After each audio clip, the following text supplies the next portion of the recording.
Hello everyone and welcome back to another episode of FPL Fanzone. My name's Nick and in today's episode we are going to have a look at the upcoming fixtures for Gameweek 26.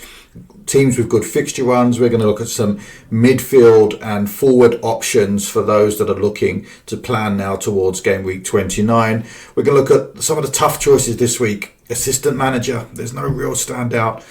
Captains, who's the best option if you're going for a differential against Salah this week. And then we're going to have a quick look at my team. I've got one free transfer, 0.4 million in the bank, and a couple of the options that are available to me as I now start to plan towards Game Week 29.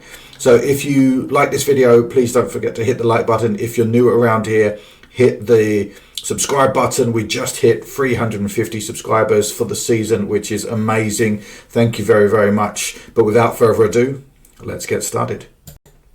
So first up, we are now heading into Game Week 26. Now, don't forget, it is a Friday evening kickoff, so it is not a Saturday morning kickoff. So there is an early deadline. It's Saturday morning here in Australia, but for those that are watching in the UK, it is a Friday evening kickoff. So it is today, so make sure you get your transfers in before that. But the reason I've got this slide up here is that we're looking at the fixtures moving forward, and as we know, there are 4 teams that are blanking in Game Week 29, which is what everyone is talking about right now. How do we prepare our teams leading into that? Are we going to free hit? Are you going to try and manage it with the transfers that you've got left between Game Week 26 and 29? And then after that, in Game Week 32, we have the confirmed double for Newcastle and Crystal Palace. So while both of those are blanking in 29, are we keeping those players? Are we moving them on and bringing them back in after the blank? Again, depending on your chip strategy, when you're looking to wildcard, for example, then we believe there's going to be a big double game week in Game Week 33. And then a blank in Game Week 34. The teams here are the only teams that we know are currently playing in 34. At this stage, every other team is blanking in Game Week 34, but that will change as more teams get knocked out of the FA Cup moving forward. So just start to think about now, if you're making your transfers, how are you going to be navigating this landscape as we get to the tough part of the season, doubles, blanks, and obviously managing your last lot of chips as well. So just take that into consideration as we go through the different talking points this week. So as we lead into Game Week 29, which is of course the next big challenging fixture for us, these are some of the teams that have some good fixture runs leading up to that over the next 4 game weeks. I've added in Everton as well because I was a bit surprised to see that they've got Man United at home this week, which obviously Man United have been all over the place in the last couple of weeks. Then Brentford away, who are at a bit of a mixed bag at the moment. They are scoring goals, but they're also conceding goals. And for anyone who's got Umbremo or Vissa, they're not necessarily scoring at the moment. And then they've got Wolves away and West Ham at home in Game Week 29. So I've got a good fixture in Game Week 29. After that, their fixtures become terrible. So you'd want to be coming off those Everton fixtures by Game Week 30, because I believe they have like Liverpool, Newcastle, Arsenal, Chelsea, Man City, all back to back. So realistically, it's just the next 4 for those Everton players. But there's some really good fixture runs here. I've put down the player that's most informed for each of these teams. So it's Dango Utara for Bournemouth. It is Kevin Schade for Brentford. It is Mateta for Crystal Palace. Cunha for Wolves, and Beto for Everton, and we'll talk a little bit more about him as we move through this episode. So I'm just having a quick look here at some of the mid-ranged or cheap enablers when it comes to midfield, because obviously I've got Rodgers in my team, who's been not scoring in the league. He's been getting a lot of opportunities, scoring in the Champions League and in the Cups. He had a lot of opportunities against Ipswich, but just didn't convert them. And obviously he's blanking in 29 in my team. And it may be that you had Ahmad, for example, who had a surprise injury last week and is now out for the rest of the season. So people are now looking at those different options. For me, the easy route right now, if you were going to pick anyone, would be Dango. Now, a lot of people are talking about Justin Kluivert because he's on penalties. But Dango's in such good form at the moment. You know, if you look at just the form numbers alone, he's significantly higher than everyone else here at the moment. Kluivert would be second because he's on penalties, and then Semenyo is just there for the minutes. He's also got good form, but his stats are lower than Dango's and Kluivert's. Ethan Nwaneri he looks great. He's great on the eye. He got 9 points, so he outscored all of the three above this week in Gameweek 25. But realistically, you might get him to game week 30 depending on when Saka is back, and that could be anything between game week 28 and game week 28 and game week 30. So you might only have him for 2 or 3 game weeks before you have to transfer him out again, and that might be okay. But transfers are limited this season, especially with all of the doubles and blanks that are coming up. I'm not sure I'd bring him in to be looking to just transfer him out as soon as Saka was back. Kaoru Mitoma has been under the radar at only 7.4% owned. He's had 3 double-digit returns in the last 5 game weeks, and has Southampton away this week. So certainly someone to be looking at in that sense. And then Kevin Schade, his form is great, 7.3. His underlying stats are okay at 3.8, but realistically he's not necessarily getting the minutes. He's had 290 minutes and 74 minutes in the last 3, but before that was really barely getting into the team as well. So he is certainly a minutes risk, but certainly one to be considering given the Brentford run of fixtures, and at the moment he's the player in the most form. So I've actually put these in order that I would take them. Probably put Mitoma in front of Ethan and Wary. I still don't know how to say his name, but Mitoma is more expensive, so obviously he's probably the most expensive on there at 6.4. So Bournemouth midfielders first. I already have Kluivert, so I'd probably go Dango right now. But yeah, that's the options for midfield. Next up, let's have a quick look at the forwards, and lots of people are looking at their forward lines. That you might have Isak in your team who's going to blank. Some people like myself went for Watkins, who's also going to blank. So what are the forward options moving forward? And Mateus Cunha's fixture run looks great over the next 4. Chris Wood has just been Mr. Consistent all season. I think he's actually the highest scoring forward now in the game at the moment.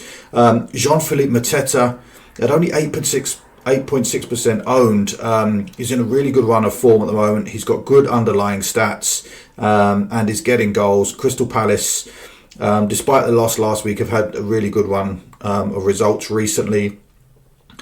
Johan Visser, we talked about Brentford. His form has been appalling. 2.0, had I think 2 goals disallowed at the weekend, neither of which were his fault.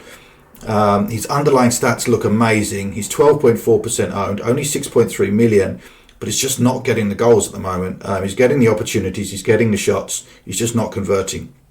And as I said, even though he converted twice at the weekend, both of them were ruled out, so just don't count towards his statistics there as well. The surprise package is Beto.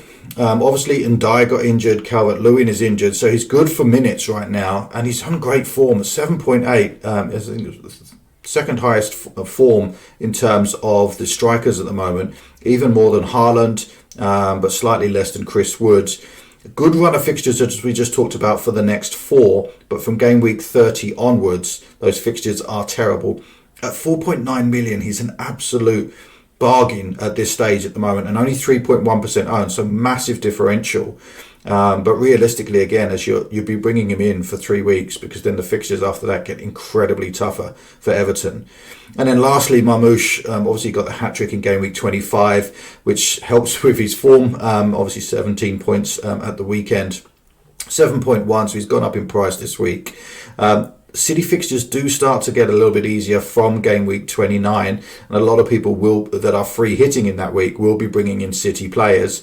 And we're just waiting for updates on whether Haaland's out for long term or whether it's just a knock. But Haaland came off injured in the last game, so we just don't know. If Haaland is out, Marmoush is going to be a lot of players' teams very, very soon if he continues this run of form as well. So for me, I'm really looking at the front 2.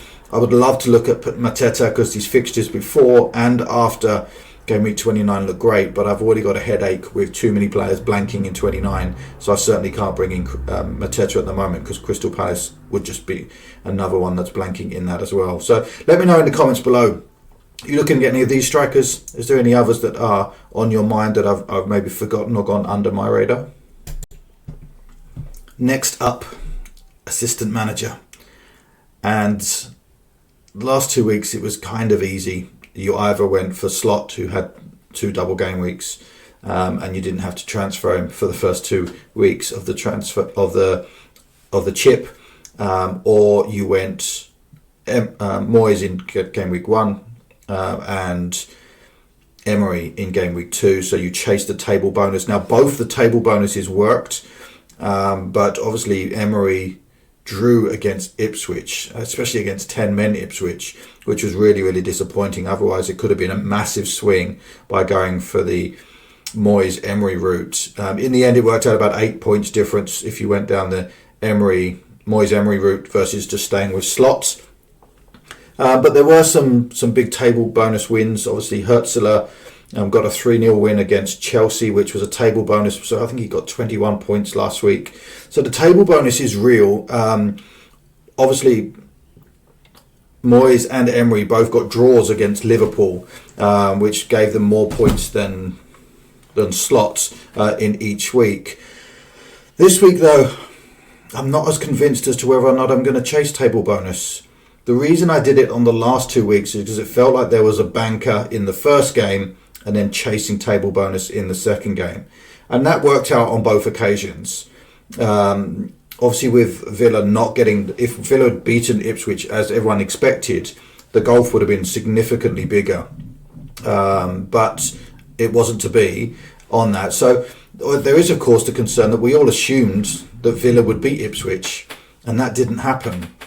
So while I've got my top 3 here as Hertzler, because just Southampton, even if it is away, Southampton look terrible. Brighton are in a good run of form at the moment. They're scoring a lot of goals. They're keeping clean sheets. And it just means that you could be looking between an 8 and 10 pointer for Hertzler. The same with Arteta. They're defensively really, really good. West Ham are still struggling with injuries at the moment. I think Paqueta is out as well, which is one of their biggest playmakers. While Arsenal aren't scoring a lot of goals, they are still getting goals. So even a 1-0 win would be 8 points, or 2-0 win would be 9 points there. So I think there's opportunities there for Arteta. And then the only real table bonus that I personally would look at is Glasner. So Crystal Palace are 5 places below Fulham. And that's a really close game. Fulham won it 2-0 earlier in the season. Crystal Palace are away. So, again, not an ideal scenario. And it's such a close game to call, which makes it worthwhile, right? If you're chasing points, certainly to be doing that. I just think for me, as I said, I'd prefer to play it safe this week. Although, as I said, Emery didn't deliver against Ipswich. So does Arteta, is it guaranteed to beat West Ham? No. Is Hertzler guaranteed to beat Southampton? No. But they just feel more secure in getting 8 to 10 points, which is what you would hope for on that. Glasner, of course, has the upper ceiling if they get the win, which is not unreasonable. If they win 2-0, it's like 20 points, which is massive. So right now, the safe options, Hertzler, I just think the game is better against Southampton. Arsenal, West Ham, Arsenal just don't quite have the attacking options available at the moment, so I'm a bit more conservative about that. And then Glasner game is there's just a lot of risk there, right? It's the reason you're going for the table bonus is that they are the underdog.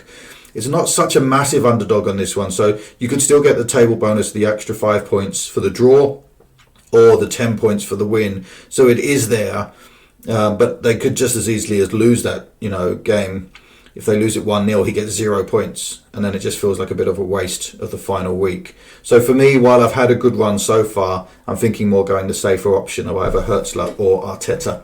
But let me know in the comments below. Am I overthinking this? Should I just chase table bonus again? As I said, the upside is massive. If he gets the draw, then I'm probably net positive. I'm probably net even with the other two. If he gets the win, I'm up by 10 points. If he gets the loss, then I'm probably down by 10 points. So, what's your thoughts? Let me know in the comments below. Option 1, option 2, option 3. Who's your assistant manager for game week 26? Next up, and another difficult choice for game week 26. It felt like the last couple of weeks it was just easy, just put it on Salah, but he had 2 double games and he delivered on both of those. This week, Salah is away to Man City. I don't even know what to make of that fixture. Man City absolutely blew away Newcastle last week, but then lost to Real Madrid in midweek. So I just don't know what Man City's going to turn up. Salah has been crazily good out, with his stats all season, scoring goals, getting assists, picking up bonus points week in, week out, and by far has the best form in the game at 11.4. So the obvious option is to say, hey, stick it on Salah. And even if he doesn't deliver this week, it doesn't make any difference because he's got so many points in the last couple of weeks. It's not the end of the world. The other option is, of course, go for someone like Utara, who's also in a great vein of form at the moment. He's playing as a midfielder out of position, so he's playing in the number 9. So he's getting more opportunities. He's got good underlying stats. He's scoring goals. He's got a good home fixture against a team at the bottom end of the table. There's not, but the only problem is only 4% of the teams actually own him. So if he does it, you're going to be massive differential, which could really help your rankings if you own Utara. I don't currently have him in my team. I am considering it as an option this week. Chris Wood. Now it shows Newcastle away as a red fixture, but Newcastle have lost the last 2 to Fulham and to Man City, and Forest are still grinding out results week in, week out. Now Chris Wood had 1 shot last week and scored 1 goal. So right now he's massively overperforming his underlying stats. But for a man who's in form and high on confidence, he's just not missing. He's getting 1 chance and scoring a goal. So his form is amazing. The fixture I'm actually not unhappy with. He's not again in my team. I sold him 2 weeks ago to free up money for my assistant manager chip. But if you've got him, he's 44% owned. So I don't see it as a bad shout this week. Newcastle away doesn't seem as tough a fixture as it would have done maybe 2 or 3 weeks ago. Next up, Brian and Bremo. Leicester away, but his form has just been not there. As I mentioned earlier, with the good fixtures, Kevin Schade the one to go for if you've got if you're bringing in a Brentford asset this week. But Brian and Bremo is on penalties. It's a great fixture. Leicester are not possibly the worst team at the moment, or very close to it with Southampton as well. So I think there's an opportunity there, and if Brian and Bremo could easily go and get 1 or 2 goals, but his form's just not been there at the moment. Not entirely sure. And then lastly, the surprise form of this is Beto, 4.9 Everton, only 3.2% owned. So I know most people watching this won't even have him in their team. But Man United have been terrible. I think lost 4 of their last 5 games. Beto has scored 4 goals in his last 3 since coming into the team.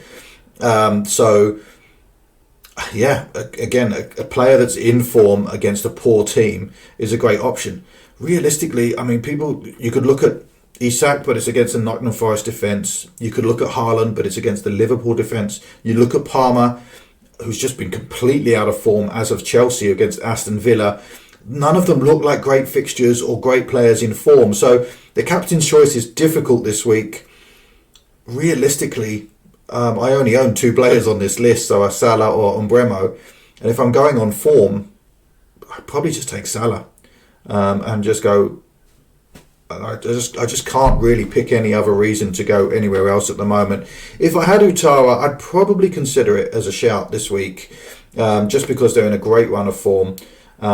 He is very, very lowly owned, and if you were going to go against Mo Salah any week, this would be a good week to do it. And I said, with him being such a differential and in such high form, he could be the difference maker for your rank this week. But again, let me know in the comments below, guys. Who's your captain this week? Is it Salah, Utara, Wood and Bremo? Are you going Palmer? Are you hoping that he comes out of his slump? Will he get something against Villa? Let me know in the comments below.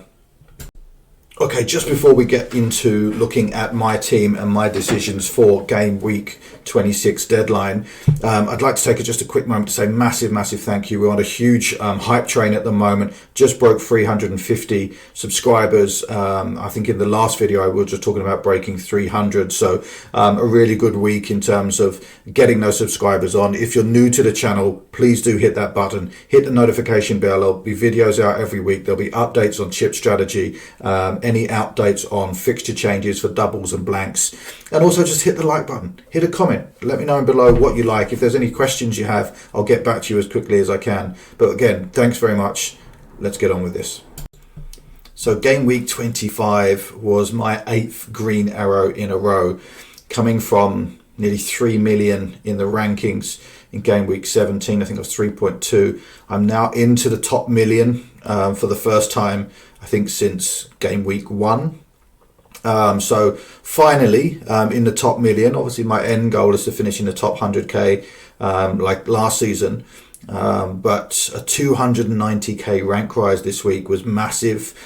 I was actually, before the last Villa Liverpool game, I was actually minus 25k, so that there was some great results there, with Trent Alexander-Arnold getting the goal before being subbed, Salah doing what Salah does, Watkins getting more points. I think got 7 points, which was a fantastic transfer for me. I took a -4 to take out Isak and to bring in Watkins. Isak got 2 points and Watkins got 15, which was massive for the team here. Rodgers blanked both of them, only got 4 points across the 2 games, which was really disappointing. He had a lot of opportunities in the Ipswich game to score. Just the goalkeeper played blinder there. Outside of that, Clive 5 points. Raul come off the bench for 5 points because Gakpo didn't play. He's a bit of a concern for my team moving forward. A clean sheet for Gabriel, which was nice. The only real disappointment, and really, was that Flecken got 10 points compared to Pickford's 3, and I thought he was injured, so I wouldn't have played him anyway. So yeah, all in all, 112 points, massive green arrow into the top million for the first time since game week 1. Let the rank rises continue. Let's have a quick look at what my team looks like now for game week 26. So currently I've made no transfers so far. The deadline is fast approaching, so I need to make some decisions quickly. But as my team stands, I've still got Emery as my assistant manager. It looks like I will be changing him this week. I've only got 1 free transfer, 0.4 million in the bank. So if I want to go to Arteta, I do need to actually move someone else to free up some more funds. I would need 0.7 million to move him up. But I can get to a Herzog at 1.1, so that's fine. I've got Pickford in goal against Manchester United. Happy with that. Mikolenko in defence. I've actually put Trent on the bench just because the Man City away game, I just don't know what Man City's going to turn up. Gabriel at home to West Ham, so hopefully a clean sheet there. And Kirkes at home to Wolves. In my midfield, I've got Palmer away to Aston Villa. He's obviously been really disappointing recently, but with Southampton at home and Leicester at home in the next 2, he's not going anywhere. He'll just sit there and hopefully he can find a bit of form coming into those 2 easier fixtures. Rodgers at home to Chelsea, as we said, getting chances, taking them in the Champions League, taking them in the Cups, just not taking them in the Premier League. So right now, it's okay to be sitting in my team, but obviously we'll need to move him out, preferably before game week 29. Salah, currently with the captain's armband. Bremo, Leicester away. Clive at Wolves at home.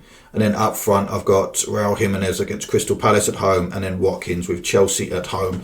On the bench, I've got Trent Alexander-Arnold, Hall, and Gakpo. Gakpo is obviously no updates yet in the press conferences on his, but likely it is he'll be coming out of my team anyway. I just wanted to keep him for the 2 doubles, and he was always going to be a transfer out as well. So with that in mind, obviously 1 free transfer to do the assistant manager, but what are the other options for me moving forward?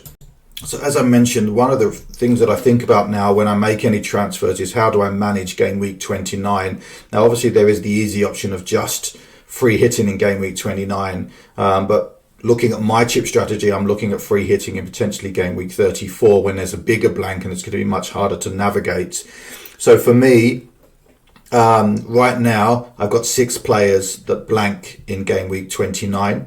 So Salah, Trent, and Gakpo from Liverpool. I've got Watkins and Rodgers from Villa, and then I've got Hall from Newcastle. Now, given the fact that Newcastle have a good run of fixtures and a double in game week 33, I am considering to keep him in my team. Salah's not going anywhere at this stage. So it's the other 4 that are potential for me to move. So Trent Alexander-Arnold, Rodgers, Watkins and Gakpo are all on the chopping block between now and game week 29.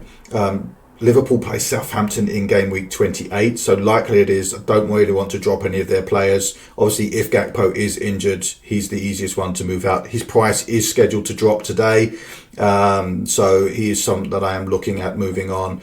And then with the Villa players, the fixtures are middling between now and game week 29. They blank in game week 29 and their fixtures don't get any better afterwards, so they will definitely be moved on. It's just a case of when do I do it? Do I do it now, or do I just wait a little bit closer to game week 29 when I might have some more information on other players' availability? So with that in mind, I've got 2 players that I'm almost certain that I want to have in my team for game week 29, which is Cunha and Woods. Cunha will be playing Southampton away, and Wood will have Ipswich away. So both of them will have really good fixtures. Both of them are potential captains for that week. So given the fact that I want to be moving off Gakpo and off Watkins, that makes a lot of sense. It's just a case then of where do I use the other transfer. Obviously, I'm going to have the extra money come available from next week after my assistant manager chip is finished. So I get that money back. So at the moment it's 0.8, but it may be as much as 1.1 after I transfer this week. So they're the 2 that I'm looking at bringing in for certain, given that their fixtures for game week 29, but then also for the run afterwards. And then the other option is, do I move out Trent or Rodgers to fill up that last place in game week 29? As I mentioned, Trent has a really good fixture in game week 28, and great fixtures afterwards. So it may be likely that I'll be moving Rodgers on so that I can field a full team in game week 29. But that's just how I'm starting to think about it. Think about it with your team. Have a look at who you've got now, which ones are going to blank from those 4 teams in game week 29, and how are you going to manage your transfers between now and then. So what options does that leave me going into the deadline in a couple of hours' time? So for me, the 3 options this week are move off Cody Gakpo. He's yellow flagged. He missed the double game week, unfortunately. And if I move off him, I would probably go to Cunha. I just think he's got a better fixture run up to game week 29. Chris Wood is probably in better form at the moment. The fixtures are tougher, but his fixtures looks really good in 29. So he'll probably bring one that I bring in closer to game week 29. So Cody Gakpo to Cunha, and then do Emery to Hertzler. Now the reason I would go to Hertzler if I'm doing that, because one, it's a -4. So I just want a little bit more security with my assistant manager. Obviously I can then, it gives me a little bit of a benching headache with that. The second option is to move Morgan Rodgers to Dango Otara. Now, as I said earlier when I was looking at captain's choice, that could be a really interesting one, because I could go Rodgers to Otara, captain Otara. He's got a good run of fixtures coming up to game week 29. It solves one of those problems. And then I could go to either Emery or Glasner if I want to go full risk taking and putting in Glasner for the table bonus and Utara as the captain. And then lastly, the other option is just to use one free transfer, go from Emery. If I'm just using one free transfer and I'm not taking the -4, I might be more tempted on Glasner just because it's a 1 week punt on that as well. With the others, obviously there's a longer term play. So taking the -4, I probably want more stability of the points. Because I'm not taking the -4, by just doing the one free transfer, maybe going for the punt makes more sense, because I got the chance of either the draw or the win to give me, about plus options. So Tough choices. I haven't decided. I've been baffling my brain for the last couple of hours trying to work out what the options are on that. All of them have merits, but my gut feel is probably not take the -4. I've taken 2 -4s, even though that's really helped me with double game week players and 2 really big green arrows in the last couple of weeks. Is this the week to start becoming a little bit more safe again?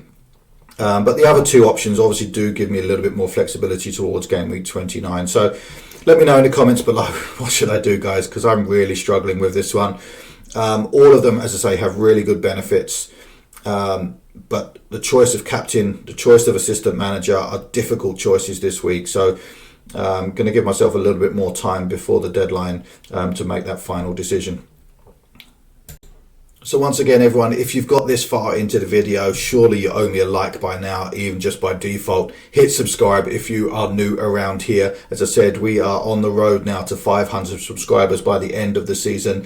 Wow, I never thought I'd be saying that at the start of the season, but yes, we are aiming now for 500 subscribers by the end of the season. Feel free to hit that notification button. It will just give you updates on when my videos go live for any future transfers, any fixture changes, doubles, blanks, chip strategies. Let me know in the comments below. Thanks again for watching, and may all of your arrows be green.